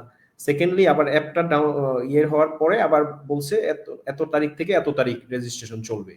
সেই জিনিসটাও আমার মনে হয় আরো ফ্লেক্সিবল করতে হবে, মানে রেজিস্ট্রেশনটা ওপেন রাখতে হবে সব সময়, যাতে সবাই রেজিস্ট্রেশন করে। এবং আমি মনে করি ফুল এই রেজিস্ট্রেশনটা যত তাড়াতাড়ি হয়, এবং এই লজিস্টিকটা কিভাবে কম সময়ে প্রবাসীরা ব্যালটটা পাবে, এবং কিভাবে কম সময়ে এটা বাংলাদেশে যাইতে পারে। এমন যদি হয়ে যায় ভোট হয়ে গেছে, ভোটের পরে যাচ্ছে, এটা হইতে পারে, আমাদের কাছে এটা শঙ্কা আছে।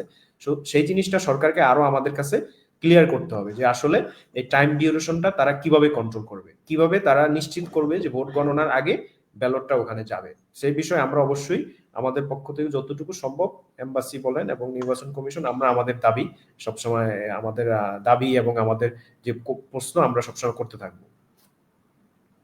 ধন্যবাদ। আমাদের অনেক প্রবাসী ভাইরা ইতিমধ্যে আমাদের ফেসবুক লাইভটি দেখছেন, আমাদের সাথে যুক্ত আছেন। কয়েকজন ভাই অলরেডি আমাদের ফেসবুক পেজে কমেন্ট করছেন। আকবর ভাই, নুরুল আমিন ভাই, আমাদের সাথে আছেন নিলয় ভাই, দিদার বক্স, শাকিল ভাই, আমাদের সাথে আছেন মোহাম্মদ ফজল গাজী ভাই, আমাদের সাথে আছেন আরিফুল ইসলাম ভাই, এছাড়াও আছেন কামাল এমডি মোস্তফা ভাই। আপনাদের সকলকে ধন্যবাদ কমেন্ট করার জন্য। এছাড়াও আমাদের কমেন্টে অনেকেই প্রশ্ন লিখছেন। একজন লিখেছেন যে এমডি ওমর ফারুক ভাই লিখছেন, তরুণ প্রজন্মের প্রথম ভোট তারুণ্যের পক্ষে হোক। অবশ্যই সেটাও আমরা চাই, এবং প্রবাস থেকেও আমরা চাই বর্তমানে আমাদের সামনে নির্বাচনের তরুণরাই সামনে এগিয়ে থাকবে। এছাড়াও আমাদের এখানে সৌদি আরব থেকে ভাইরা যুক্ত হয়েছেন। সকলকে অনেক ধন্যবাদ। আপনারা কোন শহর থেকে যুক্ত হচ্ছেন সেই শহরের নামটাও যদি উল্লেখ করেন এবং দেশের নামটাও যদি উল্লেখ করেন তাহলে আমরা আপনাকে সুযোগ দিব আমাদের কমেন্টটাকে আমি পড়ার চেষ্টা করব। আনন্দ ভাইয়ের কাছে আবার আসি। ভাই, লজিস্টিক্স চ্যালেঞ্জ, হয়তোবা ভোট দেরিতেও পৌঁছাতে পারে, হয়তোবা নির্বাচন আয়োজন নিয়েও এখনো কিছুটা শঙ্কা আমরা দেখতে পাচ্ছি, যদিও এখনো আমাদের সংস্কার প্রক্রিয়া নিয়ে যে একটা বড় বাধা বর্তমানে রয়েছে সেটা হচ্ছে আমাদের জুলাই সনদের বাস্তবায়ন এখনো হয়নি। আইনি ভিত্তি জুলাই সনদে উল্লেখ নাই, অঙ্গীকারনামায় সেটা না দেখেও বাংলাদেশের অনেকগুলো রাজনৈতিক দল এই জুলাই সনদে স্বাক্ষর করেছে। প্রবাসীরা কিন্তু অনেক দূর থেকে এই বিষয়গুলো দেখছেন। বাংলাদেশের রাজনৈতিক পরিক্রমায় প্রবাসীরা সবসময় কিছুটা বিচ্ছিন্ন, মূলধারার রাজনীতিতে কখনো প্রবাসীরা আসতে পারে না, তারা যুক্ত হতে পারে না। এবং আমরা দেখেছি অন্যান্য রাজনৈতিক দল, বিশেষ করে একটা বড় রাজনৈতিক দলের অনেক নেতা প্রবাসীদেরকে তুচ্ছ-তাচ্ছিল্য করে অনেক মন্তব্য করেছেন বিভিন্ন আমাদের মিডিয়াতে। তারাও অনেক সময় প্রবাসীদের ভোটাধিকারকে দেওয়া হচ্ছে এটাকে নিয়েও প্রশ্ন তুলেছেন। আসলে এই যে জুলাই সনদের আইনি ভিত্তি নিয়ে যে ধোঁয়াশা চলছে এবং বর্তমানে প্রশাসনের নিরপেক্ষতা নিয়ে অনেকগুলো প্রশ্ন আমরা সংবাদ মাধ্যমে জানতে পারছি। সুষ্ঠু ভোট আয়োজন নিয়েও কিছুটা শঙ্কা আমাদের জনগণের মনে রয়েছে। তো এই পরিপ্রেক্ষিতে আমাদের প্রবাসীরা আসলে কি ভাবছেন, তারা আসলে কতটা উচ্চমুখর পরিবেশটা দেখছেন প্রবাস থেকে বাংলাদেশের নির্বাচন নিয়ে, এটা যদি একটু ছোট করে বলতেন। জি ওমর ভাই, আমরা আজকে এই পর্যায়ে পৌঁছেছি হচ্ছে কি একটা জুলাই বিপ্লবের মাধ্যমে। আমরা বিপ্লব পরবর্তীতে আমরা এমন কিছু ঘটনা দেখতে চাই না যেটা আমাদের জুলাই বিপ্লবের আশা আকাঙ্ক্ষাকে কি করে, আশা আকাঙ্ক্ষার সাথে বিশ্বাসঘাতকতা করে। আমি প্রত্যেকটা রাজনৈতিক দলকে, প্রত্যেকটা সরকারি কর্মকর্তাকে, কর্মচারীকে অনুরোধ করব, আপনারা এমন কিছু করবেন না যেটা আপনারা জুলাই গাদ্দারে পরিণত হন। আপনারা নির্বাচনকে এমন একটা নির্বাচন পরিচালনা করুন যে নির্বাচনে জনগণের আশা আকাঙ্ক্ষা প্রতিফলিত হয়। আমি এর আগেও ডাটা দিয়ে দেখিয়েছি যে প্রবাসীরা হচ্ছে কি আমাদের মোট ভোটারের প্রায় 11%। আপনি 10%-এর বেশি একটা প্রবাসীদেরকে কখনোই আপনার সিস্টেমের বাইরে রেখে আপনি পূর্ণাঙ্গ গণতন্ত্র প্রতিষ্ঠা করতে পারবেন না। প্রবাসীরা শুধু হচ্ছে গিয়ে রেমিটেন্সের টাকা পাঠাবে আর আপনারা শুধু হাততালি দিবেন বা তাদেরকে একটু মানে কথা ফুল জুড়ে জুড়াবেন, সেটা না। প্রবাসীরা এখানে তাদের রক্তকে পানি করে দেশে টাকা পাঠাচ্ছে, তাদের মেধার জন্য পৃথিবীর সারা প্রান্তে ছড়াই ছিটিয়ে আছে। এবং সেই মেধাকে যদি আমরা প্রপার ব্যবহার করতে পারি, আমরা বাংলাদেশকে অনেক দূর এগিয়ে নিয়ে যেতে পারবো। আমরা শুধু রেমিটেন্সের মধ্যে, অর্থনীতির চাকাকে ঘোরানোর মধ্যে সীমাবদ্ধ থাকবো না, আমরা রাজনীতিতে সংযুক্ত হব, দেশের নীতি নির্ধারণীতে আমরা ভূমিকা রাখবো। পরবর্তীতে হয়তোবা আমরা এমনও দাবি আশা করব পরবর্তীতে বা দাবি করব যেতে প্রবাসীদের পক্ষ থেকে যেন সংসদে একটা নির্দিষ্ট কোটা থাকে, যাতে আমরা আমাদের প্রবাসীরা আমাদের বক্তব্য জোরালোভাবে উপস্থাপন করতে পারি এবং প্রবাসীদের যে ব্যাপারে যেসব নীতি নির্ধারণ হবে সেটা প্রবাসীরাই ঠিক করবে। এবং প্রবাসের থেকে কি করতে পারে, বিভিন্ন এক্সপার্টিস আছে, যেমন কেউ আইটিতে এক্সপার্টিস আছে, কেউ স্বাস্থ্য খাতে এক্সপার্টিস আছে, কেউ শিক্ষা ক্ষেত্রে এক্সপার্টিস আছে। এবং সে কি কোথায় আছে, কেউ আছে অস্ট্রেলিয়া, কেউ আছে কানাডা, কেউ আছে সুইডেন, কেউ আছে জার্মানি, কেউ বেলজিয়াম।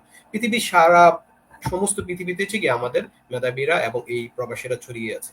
এই সমস্ত প্রবাসীদেরকে সম্মান দিয়ে আমাদের কি করতে হবে, এমন একটি নির্বাচনের আয়োজন করতে হবে যে নির্বাচন আমাদের গণ অভ্যুত্থানের আশা আকাঙ্ক্ষাকে কি করে, প্রতিফলিত করে।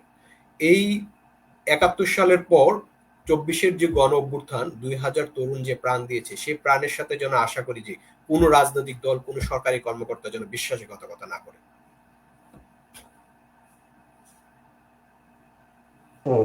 অনেক ধন্যবাদ ভাই, আসলে খুবই গুরুত্বপূর্ণ আপনি পয়েন্টগুলো আসলে তুলে ধরেছেন। এছাড়া আমাদের প্রবাসী ভাইয়েরা অলরেডি অনেকগুলো কমেন্ট করেছেন।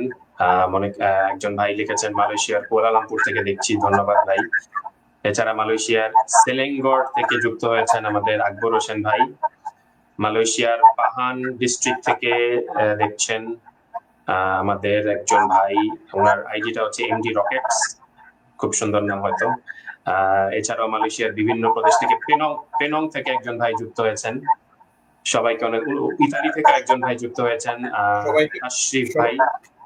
সবাইকে হচ্ছে কি আমার অসংখ্য ধন্যবাদ, আমার পক্ষ থেকে সালাম। কারণ হচ্ছে আমাদের এইসব প্রবাসী ভাইরা, আমি তো এতক্ষণ সমস্ত বিশ্বের কথা বললাম, মালয়েশিয়াও কি হয়, এখানে প্রায় অনেকগুলো স্টেট, প্রায় 14টা স্টেট, এবং এক এক ভাই দূর দূরান্ত থেকে আমাদের সাথে সংযুক্ত হয়, বিভিন্ন প্রয়োজনে আমাদের সাথে যোগাযোগ করে। আমরা চেষ্টা করি তাদেরকে খুব সামান্য হলে মানে সহায়তা করার জন্য, তথ্য দিয়ে সহায়তা করার জন্য।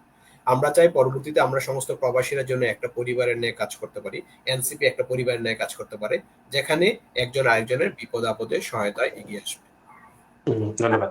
এখন ফরদ ভাইয়ের কাছে যাবো। ভাই, মালয়েশিয়া তো বাংলাদেশ থেকে যাতায়াত খুব ইজি, মনে হয় খুব কম সময়ের মধ্যে 3 ঘন্টা ফ্লাইটে আসা যায়। আমাদের অনেক রাজনৈতিক বড় বড় নেতারা বিভিন্ন সময় আসেন, জি। তারা প্রবাসীদের সাথে কথা বলেন, আমরা দেখেছি। প্রবাসীদের সমস্যাগুলো কি তারা আদৌ শুনেন? তারা কি প্রবাসীদের সমস্যা সমাধানের ব্যাপারে তারা কি বলছেন? যদিও এখন ভোটাধিকার পেয়ে যাচ্ছি আমরা, আদৌ কি প্রবাসীদের কল্যাণে তারা কোনো প্রতিশ্রুতি দিচ্ছেন বা দিবেন, বা প্রতিশ্রুতি যদি আদায় করে নিতে হয় কোন কোন বিষয়গুলো আপনারা তাদের কাছে তুলে ধরবেন? এখানে এখানে যদি ওমর ভাই আমি বলি, অন্যান্য রাজনৈতিক দল, আপনি বললেন যে কেউ কেউ প্রবাসীদের নিয়ে কিছু মন্তব্য করছে যে তাদের দেশ নিয়ে এত ভেবে লাভ কি, তারা গেছে কাজ করবে, টাকা পাঠাবে না। এটাকে আমি বলতেছি, যদি রাজনৈতিক ভাবে বলি, এটা তাদের একটা অজ্ঞতা। কেন? প্রবাসীরা যে কি করতে পারে সেটা কিন্তু জুলাই আন্দোলনে আমরা সচক্ষে পুরো বিশ্বকে দেখায় দিছি না। প্রবাসীরা যখন রেমিটেন্স পাঠানো বন্ধ করছে, রাজনীতিক আমাদের বড় বড় নেতারা লাইভে এসে নিউজে এসে বলছে, প্লিজ প্রবাসীরা আপনারা টাকা পাঠানো বন্ধ করবেন না। সো এটা একটা বিষয় তো আমরা সচক্ষেই দেখলাম যে রাজনৈতিক দলের লোকরা প্রবাসীদের মনে করে দে আর মানি মেকিং মেশিন। ওরা শুধু টাকা পাঠাবে, আমরা এখানে বসে বসে রাজনীতি করব, আর যখন ওদের কোনো দরকার হবে আমরা বলবো ওদের কাজ হলো টাকা পাঠানো, রাজনীতি নিয়ে এত চিন্তা কি। সেটা বলবো ওই দলের অজ্ঞতা। যেই দল প্রবাসীদেরকে যত কাছে টেনে নিতে পারবে, সেই দল এই কোটি মানুষের শুধু ভোট পাবে না, এই কোটি মানুষের কিন্তু বাংলাদেশে আরো কোটি পরিবার আছে। এক কোটি যদি প্রবাসী থাকে, তার উপর ডিপেন্ডেন্ট আরো কয়েক কোটি তার পরিবার আছে।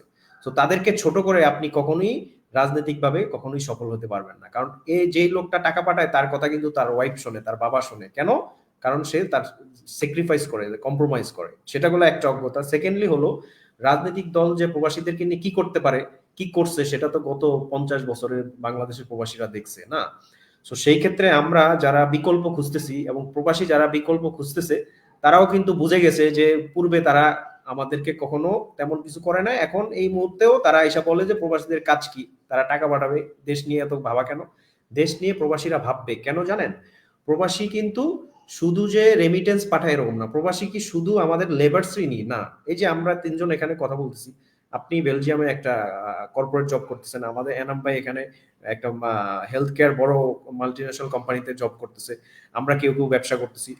আমাদের এখানে শুধু কিন্তু রেমিটেন্স না, এখানে অনেক কিছু ইনভলভ আছে। ফার্স্ট অফ অল আমরা ট্যালেন্ট ট্রান্সফার, আমরা আইডিয়া ট্রান্সফার, টেকনোলজি ট্রান্সফার, এগুলো সব কিন্তু প্রবাসীরা করতে পারে।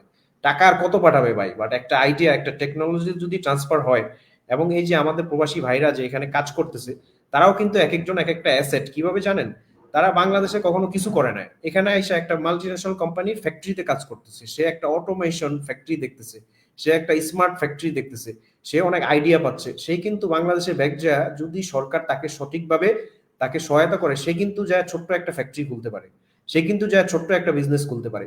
সো আপনি যদি প্রবাসীদের শুধু রেমিটেন্স দিয়ে তাকে মাপতে চান, এটা এই ভুল যারা করবে বাংলাদেশে, ভবিষ্যতে রাজনীতিতে তাদের ভবিষ্যৎ অন্ধকার। প্রবাসীদেরকে মূল্যায়ন যারা করবে, তারা যত কাছে টেনে নিবে, তারা রেমিটেন্সও পাবে, তারা আইডিয়াও পাবে, তারা টেকনোলজি পাবে, তারা অনেক কিছু পাবে। কারণ আমাদের প্রবাসীর মধ্যে শুধু অনেক শ্রেণীর লোক আছে, যারা লেবার আছে তাদেরকেও ছোট করে দেখান নাই, কারণ তারা কিন্তু অনেক আইডিয়া এবং স্কিল শিখে তারপরে দেশে ব্যাগ যাচ্ছে। সো এটাই আমি বলবো আর কি। সো রাজনৈতিক দলকে আরো সতর্ক হতে হবে, নেক্সট টাইম কথা বলতে হলে ভাবতে হবে যে কাকে নিয়ে কথা বলতেছে, এটার ইম্প্যাক্ট অনেক খারাপ হবে। অবশ্যই। এনাম ভাই, আপনার কি মতামত? প্রবাসীদের মালয়েশিয়া, বিশেষ করে প্রবাসীদের মালয়েশিয়াতে যে যে সমস্যাগুলো আছে, এগুলো নিয়ে আপনারা বিভিন্ন বড় বড় রাজনৈতিক দলের সাথে নিশ্চয়ই কথা বলছেন, তাদের কাছ থেকে কি কি শুনছেন, বা আপনাদের সমস্যাগুলো কি তারা শুনছে কিনা? যে গতানুগতিক রাজনৈতিক দলগুলো কিন্তু আসলে ওইভাবে চিন্তা করে না। ওরা জাস্ট চিন্তা করে যে আমাদের প্রবাসীরা যারা আছে ওরা হচ্ছে গিয়ে টাকা পাঠাবে, আর ওরা তো এতদিন ভোটাধিকার ছিল না, তাহলে আলটিমেটলি হচ্ছে গিয়ে অ্যাজ এ প্রবাসী ওদেরকে কনসার্ন বা হিসাবের মধ্যে না রাখলেও চলতো, এরকম একটা চিন্তা ভাবনা ছিল।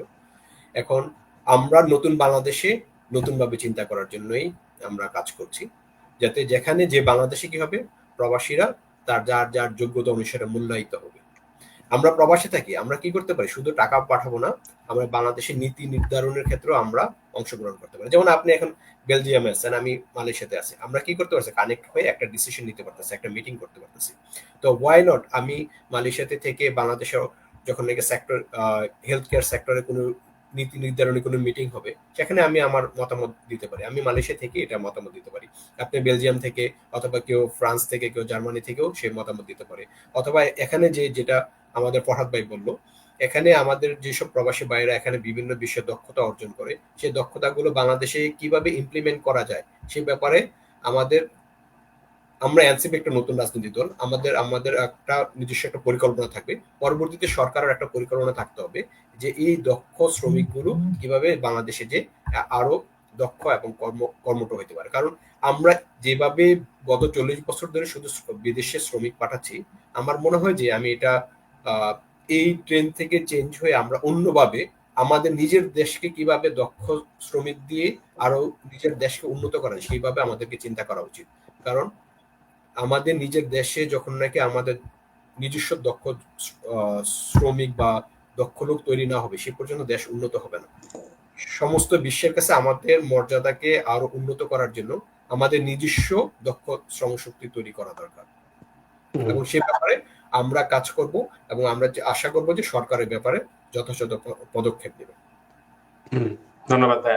আমাদের প্রবাসী ভাইরা এখনো কমেন্ট করছেন। নুরুল আমিন ভাই আবার লিখেছেন, ভাই আপনার নামটা বলিয়েন। নুরুল ভাই আপনার নামটা বলে দিলাম। এরপরে আছেন ওয়াসিম আকরাম অনিক ভাই, আকবর ভাই আবার কমেন্ট করেছেন, ফরহাদ ভাই জিন্দাবাদ, আপনাকে অনেক সুন্দর কথা বলছেন, অনেক ধন্যবাদ ভাই। জুয়েল ভাই যুক্ত আছেন, এছাড়া আমাদের প্রবাসী ভাইরা যুক্ত আছেন। আমার টেকনিক্যাল টিম একটা জিনিস চাচ্ছে যে আমাদের দর্শকদের মধ্যে থেকে যারা আমাদেরকে শুনছেন, আপনাদের মধ্যে থেকে কেউ কি আমাদের এই লাইভে যুক্ত হতে চান কিনা, এটা একটু আপনারা কমেন্টে লিখেন। আমরা চেষ্টা করব আপনাদের মধ্যে থেকে কাউকে হয়তো এই আলোচনার শেষ পর্যায়ে লাইভে যুক্ত করতে। যদিও একটু টেকনিক্যাল সমস্যা আছে, বাট চেষ্টা করব। যদি আপনি ল্যাপটপ থেকে যুক্ত হন বা ফোন থেকে যুক্ত হন, আপনি একটু কমেন্ট করেন যে আপনি কি আমাদের আলোচনায় যুক্ত হতে চান কিনা। আপনাদের কাছ থেকে দুই একটা প্রশ্ন আমরা লাইভ বা সরাসরি নিতে পারি কিনা। আচ্ছা, আলোচনার এখন তৃতীয় পর্বে যাচ্ছি, যে আমাদের প্রবাসী ভোট আয়োজনের বা প্রবাস থেকে ভোট দেওয়ার অন্যতম পূর্ব শর্ত হচ্ছে আপনাকে অবশ্যই ভোটার হিসেবে নিবন্ধিত হতে হবে। সেটা তো অবশ্যই অ্যাপের মাধ্যমে আপনি নিবন্ধন হবেন। তবে তার আগে আপনাকে অবশ্যই জাতীয় পরিচয়পত্র বা এনআইডি নাম্বার থাকতে হবে। আমরা যতদূর শুনেছি যে কুয়ালালামপুরের মিশন থেকে বা আপনাদের এমবাসি থেকে এখন মনে হয় জাতীয় পরিচয়পত্র নিবন্ধন ও বিতরণ কার্যক্রম চলছে। এই বিষয়ে কি আপনারা সাড়া পাচ্ছেন প্রবাসীদের কাছ থেকে? কি পরিমাণ নিবন্ধন কিভাবে হচ্ছে, এই বিষয়গুলো কি প্রবাসীরা জানে, বা মিশন থেকে কি যথেষ্ট রকমের প্রচারণা আছে কিনা, এই বিষয়টা যদি আমাদের একটু বলতেন। প্রথমে একটু ফরহাদ ভাইয়ের কাছে জানতে চাই।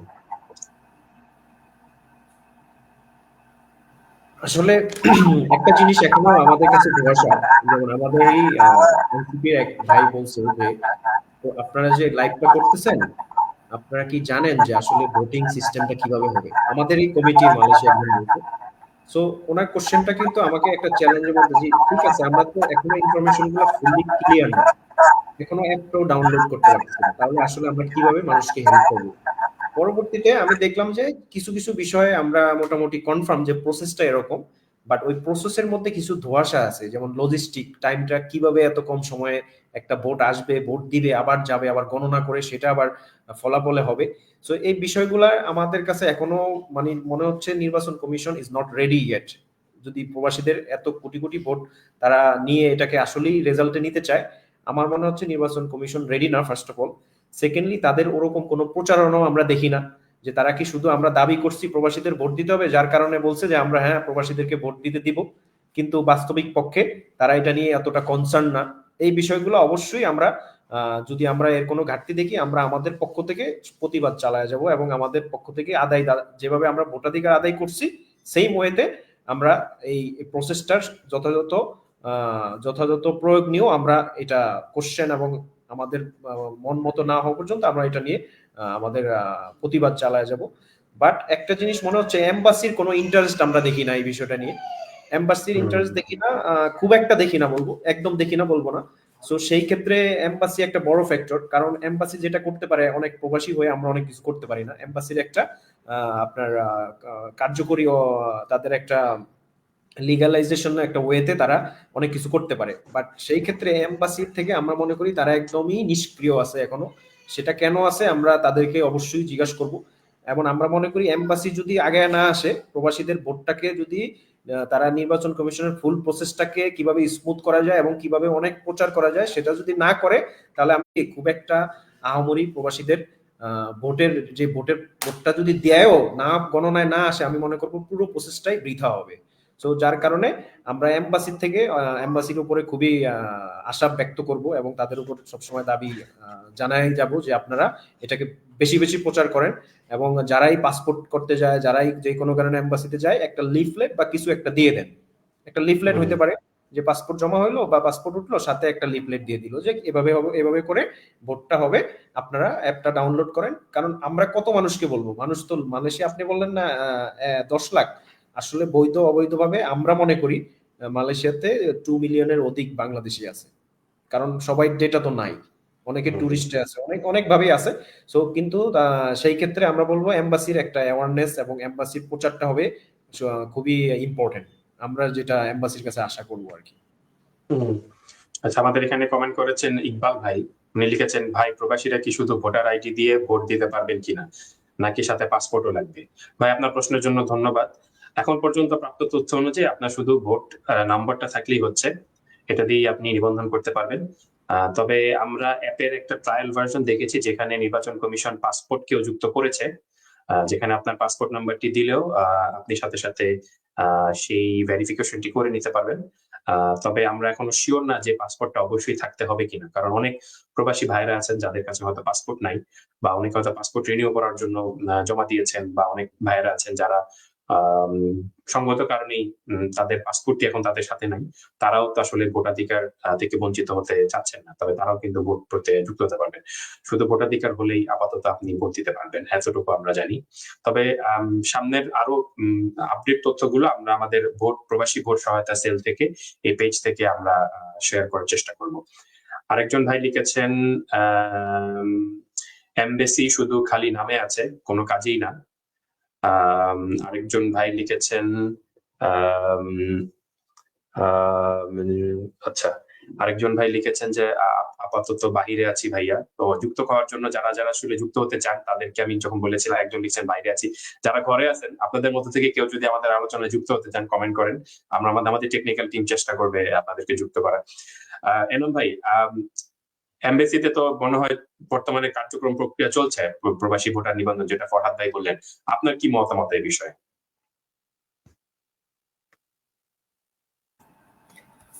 জি, ওমর ভাই, এখানে এমবাসি যেটা কার্যক্রম চালাচ্ছে সেটা হচ্ছে অনেকটা গতানুগতিক বা রুটিন ওয়ার্ক।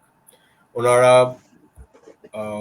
নতুন যেটা হচ্ছে ভোটার আইডি বা যেটা হচ্ছে এনআইডি করার জন্য অ্যাপ্লিকেশন করা যাবে, এখন সেই প্রসেসটা কিন্তু ওনারা যে জিনিসটা করা উচিত ছিল, যেটা হচ্ছে কি মোর অ্যাওয়ারনেস বা মোর ক্যাম্পিং, সেই কাজটা ওনারা করছে না আর কি।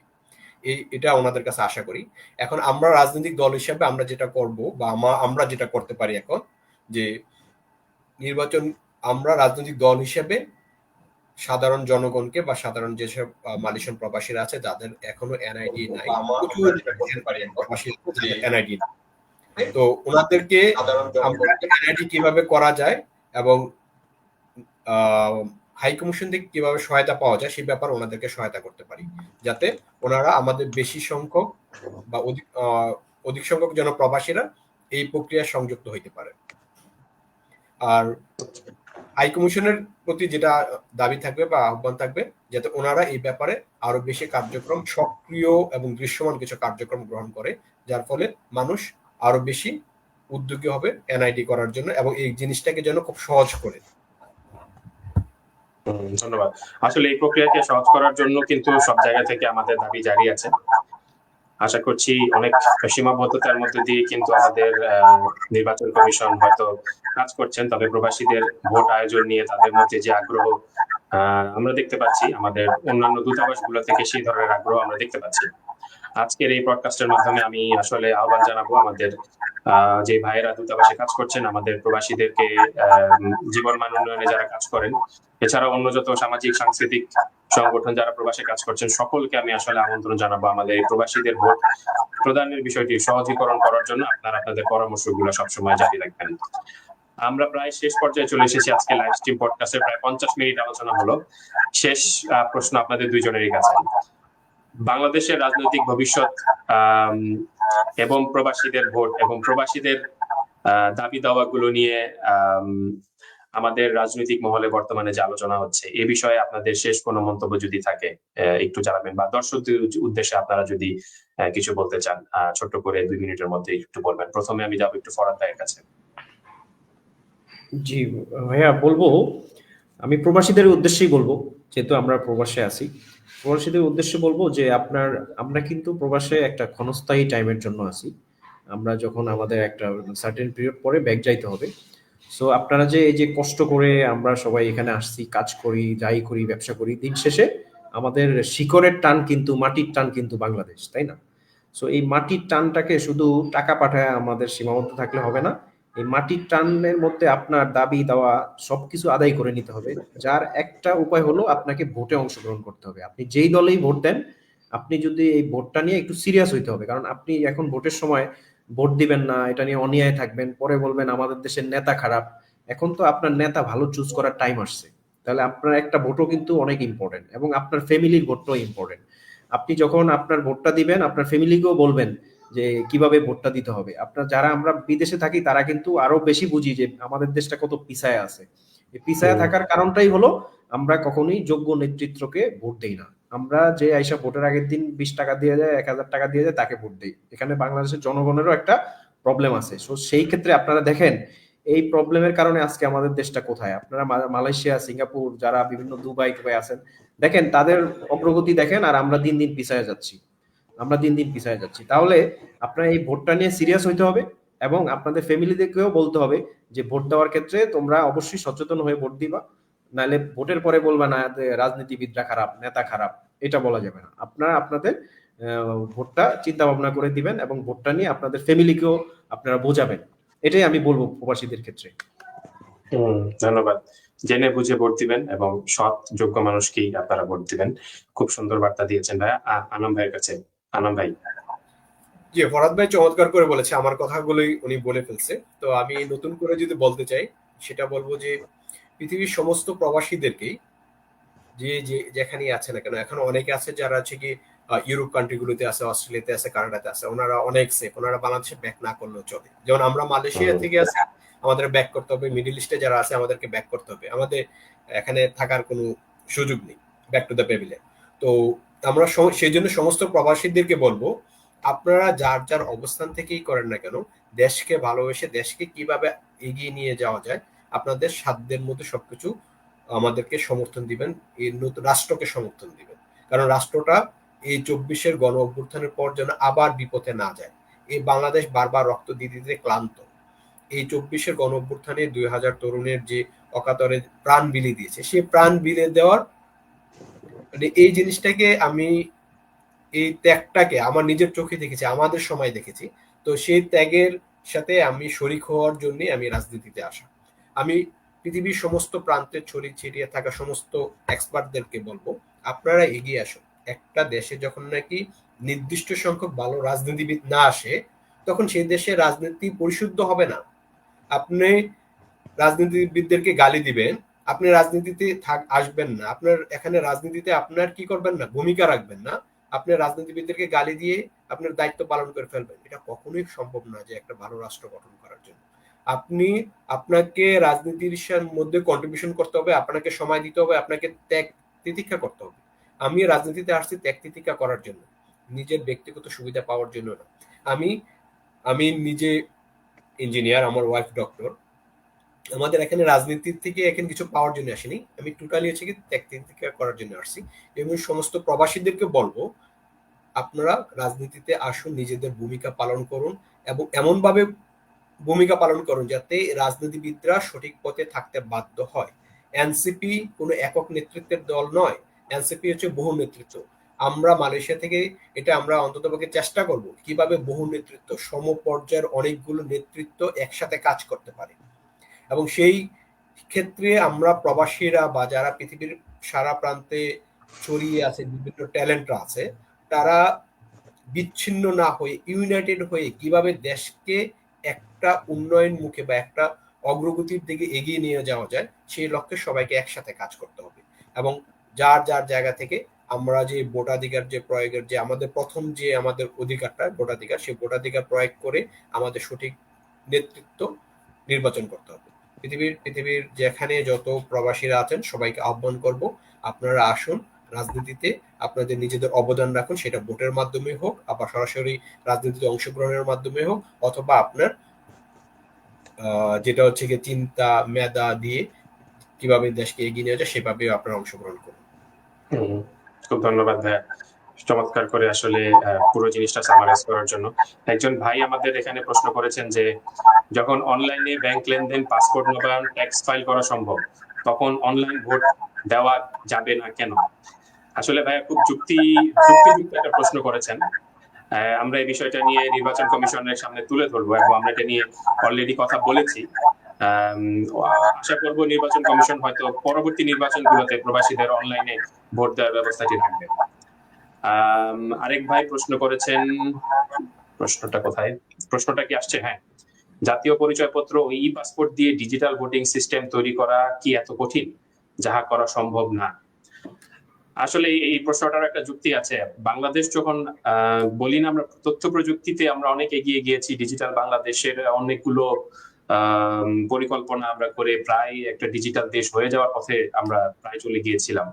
সেই পর্যায়ে যখন দাঁড়িয়ে এবং একবিংশ শতাব্দীর এমন একটা যুগে দাঁড়িয়ে যেখানে আর্টিফিশিয়াল ইন্টেলিজেন্স দিয়ে আপনি অনেক কাজই করে ফেলতে পারেন, ঠিক এই সময়ে যদি আপনি মানে জাতীয় পরিচয়পত্র যেটা প্রায় ইলেকট্রনিক হয়ে গেছে, ইলেকট্রনিক পাসপোর্টও হয়ে গেছে, তাহলে ভোটটা কেন আপনি ইলেকট্রনিক ভাবে করতে পারছেন না? এটা আসলে এত কঠিন কিছু না, হয়তো উদ্যোগ এবং সময়ের অভাব বা কিছুটা আমরা দেখবো যে সদিচ্ছার অভাব।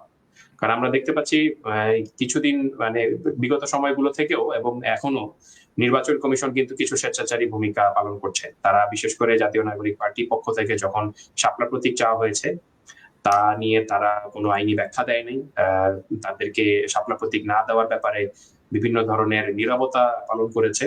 তবে এরকম স্বেচ্ছাচারী ভূমিকা আশা করি নির্বাচন কমিশন সরে আসবে এবং আমাদের প্রবাসীদের যে দাবিটা আছে অনলাইনে ভোট আয়োজনের এই বিষয়ে তারা কার্যকরী উদ্যোগ নেবে।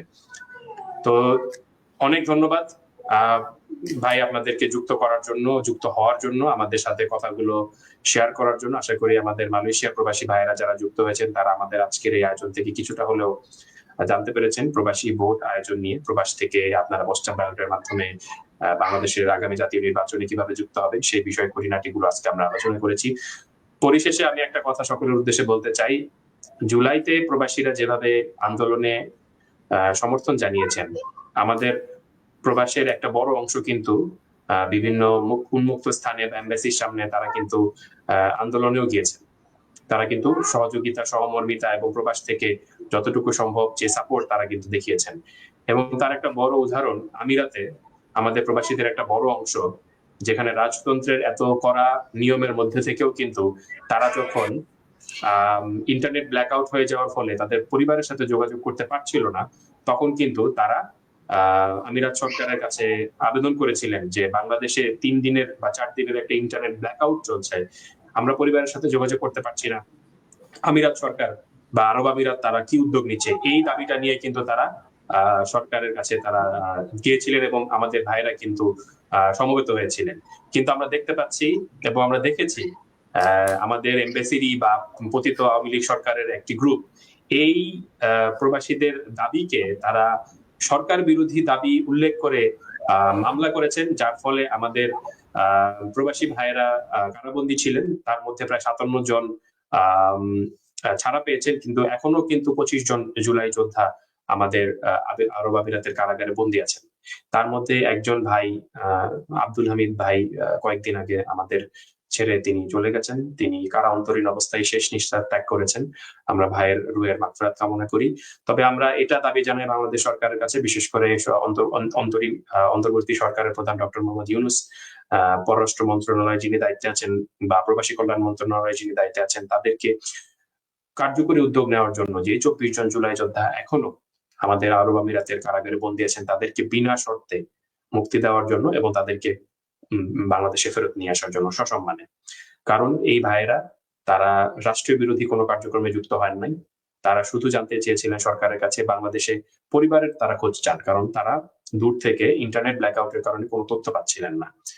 এছাড়াও আমি অনুরোধ করব কার্যকরী উদ্যোগ নেওয়ার জন্য, যাতে করে পতিত স্বৈরাচারেরা যারা এখনো বিভিন্ন এমবাসি গুলাতে লুকিয়ে আছে, ঘাপটি মেরে আছে, তারা যত রকমের তারা এখনো কিন্তু আমাদের জুলাইয়ে যারা খুব সামনে থেকে কাজ করেছেন তাদের বিরুদ্ধে নানা রকমের ষড়যন্ত্র করছেন, তাদেরকে মানে কোনো চিন্তা ভাবনা ছাড়া, কোনো ছাড়া তাদেরকে এমবাসি থেকে যাতে অপসারণ করা হয়।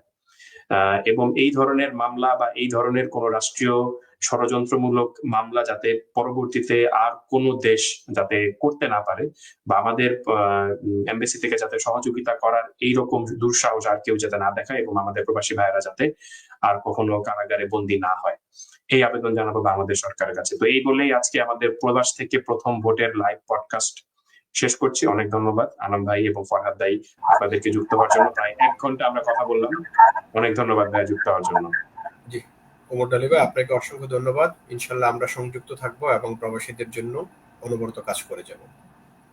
জি, ওমর আলী ভাই, আপনাকে অনেক ধন্যবাদ। আপনি এরকম একটা সুন্দর উদ্যোগ নিছেন। আমরা যারা লাইভে যুক্ত হয়েছেন সবাইকে বলবো এই যে ভাইয়ের প্রবাসী ভোট সহায়তা কেন্দ্রটা আপনাকে ফলো করবেন এবং বেশি বেশি করে শেয়ার করবেন, যেহেতু ওনারা ফুল ভোটিং প্রসেসটা সম্পর্কে আপনাদেরকে অ্যাওয়ার্ড করবে। সো ধন্যবাদ ভাই সবাইকে। ধন্যবাদ তাদেরকেও ধন্যবাদ। Thank you. ধন্যবাদ সবাই যে যেখানে আছেন, সবাইকে শুভরাত্রি, শুভ সন্ধ্যা। আসসালামু আলাইকুম ওয়া রাহমাতুল্লাহ। আসসালামু আলাইকুম।